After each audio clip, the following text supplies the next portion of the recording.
Hello friends, welcome to iExamB. I am Sushil Ragde, ex manager reserve bank of India. और this year से मैंने RBI के हमारे course में quant पढ़ाना स्टार्ट किया है। उसी स्टेप में आगे मैंने यूट्यूब पे भी क्वांट के वीडियो बनाना स्टार्ट किया है। तो ये उस सीरीज़ का ही पार्ट है जिसमें मैं क्वांट के कुछ क्वेश्चंस भी सॉल्व करूँगा, कुछ इंटरेस्टिंग बातें भी बताऊँगा। और ये प्रीवियस ईयर में आया हुआ क्वेश्चन है, आरबीआई ग्रेड बी 2022 में ये क्वेश्चन आया था। और ये क्वेश्चन मैंने अभी अभी क्लास में भी पढ़ाया है।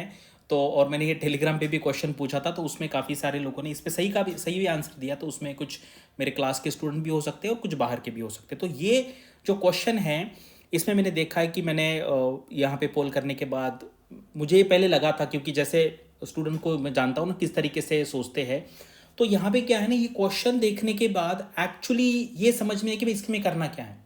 आप कैलकुलेशन कर लेंगे, मतलब क्वेश्चन सॉल्व कर लेंगे, लेकिन एक्चुअली पूछा क्या है वो थोड़ा सा यहाँ पे ट्रिकी है। और मैं ये बहुत बार बोलता हूँ कि जिसका इंग्लिश अच्छा है उसको उसका क्वांट भी 4-5% से अच्छा होता है। क्योंकि बहुत बार मैंने देखा है कि आपको पता है कुछ लोगों का क्वांट अच्छा होता है, इंग्लिश वीक होता है, तो क्वेश्चन समझने में भी दिक्कत आती है कुछ लोगों को। तो यहाँ पे क्या हुआ है, आपको कमेंट सेक्शन में मुझे लिखना है।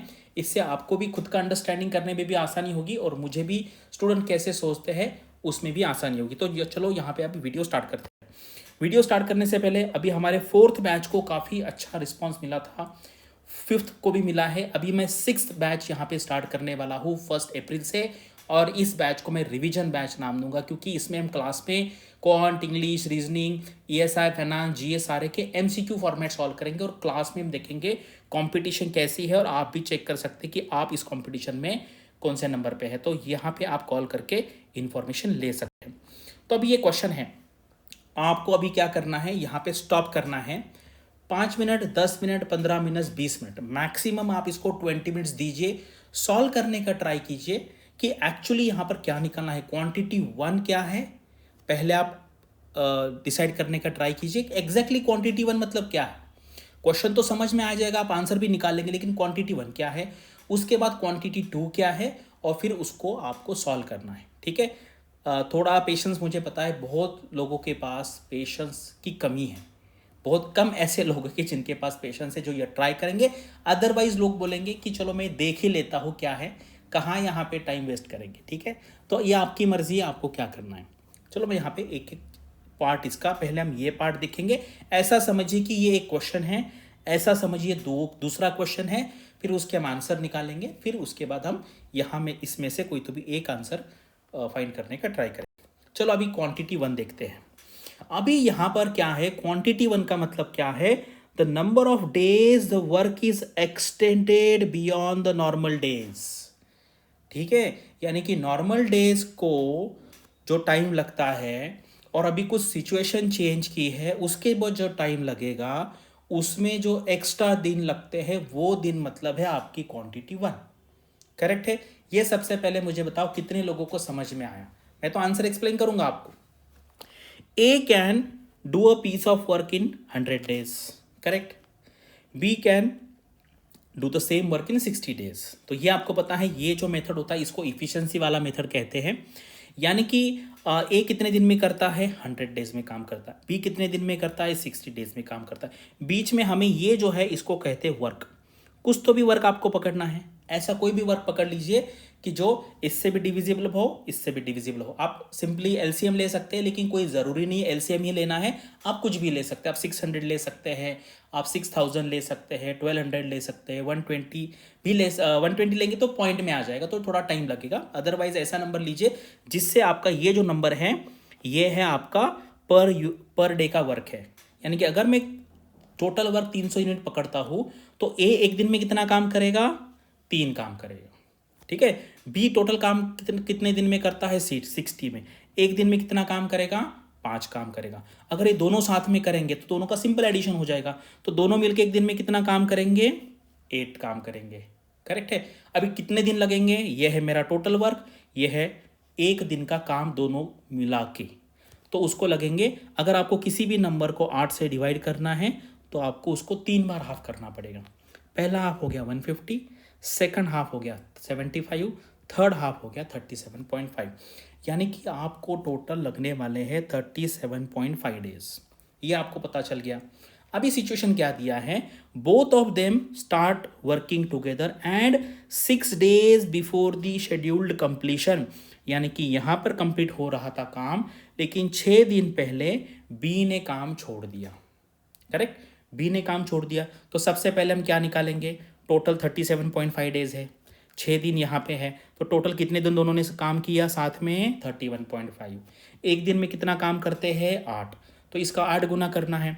तो मल्टीप्लिकेशन कैसे करेंगे, 30 इंटू 8 240 हो गए, और ये 15 इंटू 8 12 हो गए, 252।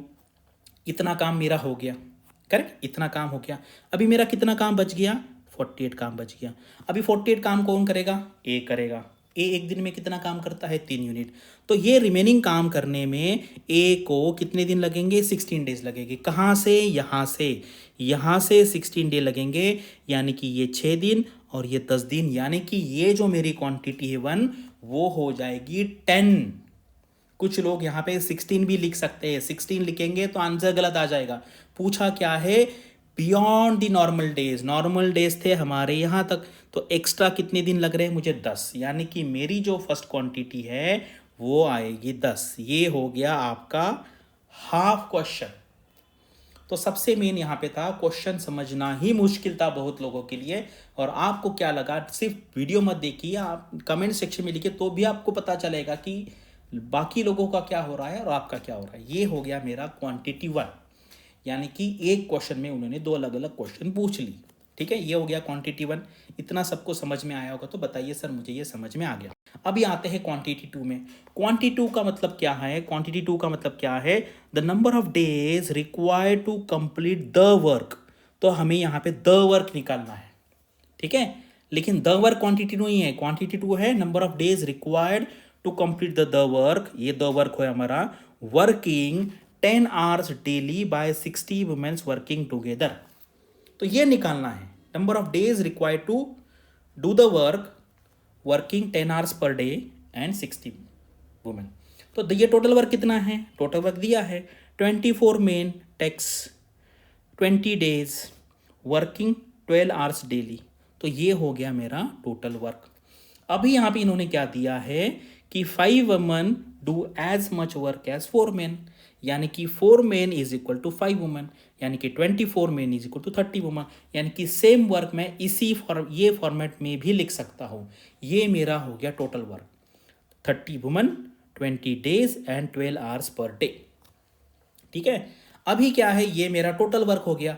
अभी इसको कितने दिन लगेंगे करने में, हमारे पास कितनी वुमन है, 60 वुमन है, वो हर दिन कितना काम करेगी, 10 काम करेगी। तो ये हम यहाँ पे 0 0 कैंसिल करेंगे, ये वुमन वुमन कैंसिल होगा, ये 0 0 कैंसिल हुआ, ये आर्स आर्स कैंसिल हो गया, ये 6 इंटू 2 हो गया, तो 3 इंटू 2 इंटू 2, 3 इंटू 2 इंटू 2, ये हो गया मेरा 12 डेज। तो ये है मेरी क्वांटिटी 2, करेक्ट है। अभी क्वांटिटी 1 आपको पता है 10, क्वांटिटी 2 कितनी है, 12। तो हमारा आंसर आएगा B, quantity 1 is less than quantity 2। यानी कि एक क्वेश्चन में 2 क्वेश्चन, उसका लैंग्वेज भी थोड़ा कॉम्प्लिकेटेड, एग्जाम में ये क्वेश्चन करने में आपको 3 मिनट लगेंगे। आपके पास कितना टाइम है, 30 क्वेश्चंस के लिए आपके पास 25 मिनट्स है। तो आपको इसमें से 15 क्वेश्चंस आइडेंटिफाई करने हैं। मान लीजिए आइडेंटिफाई करने के लिए मुझे 2 मिनट लगेंगे, 3 मिनट लगेंगे, तो रिमेनिंग 22 मिनट्स में मुझे ये 15 क्वेश्चंस करने हैं।